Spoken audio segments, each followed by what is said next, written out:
town center shopping center. We had our RV where we were staying up there in it while we were running our store. We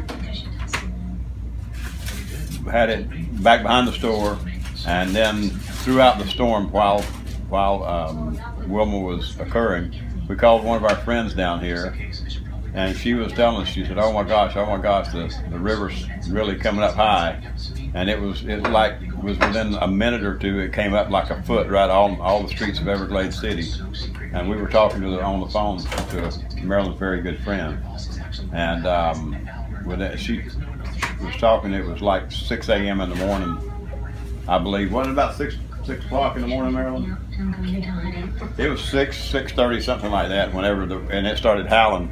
We were scared. We didn't really know what to do. We said, well, we better go inside the building, because it could, twisters come down and get our little travel trailer and zap it off. And so we were kind of afraid of that, but we still toughed it out. And we went inside as the winds kept getting more and more, and the sounds kept really sounding like a freight train coming through there, howling, and our friends down here that we were talking to, the water kept, then it come up another foot, and she said, I got to go. We got to see what we're going to do. We don't know what we're going to do here.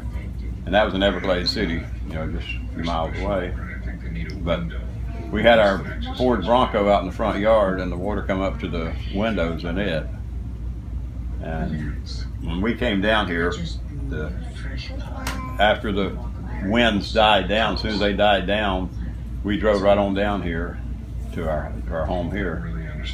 And the yard was just totally muddy, salt water, mud all over the roads, coming in and out of here, and it was quite a nasty mess.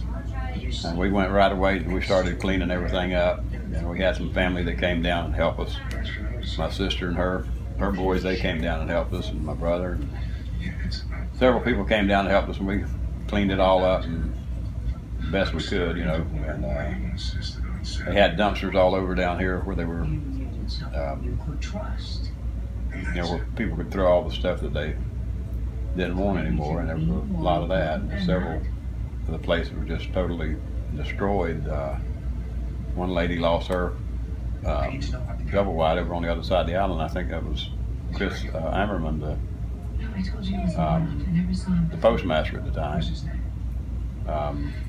They never even found her double wide. It just leveled it over there on her lot and behind the Church of God.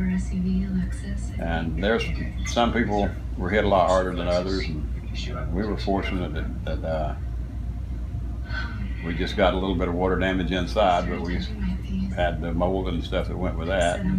So we were fortunate enough that we had insurance, and it helped us to put everything back together. And it was about a year and a half probably after that all the damage was done that we came back and put our home back in order down here.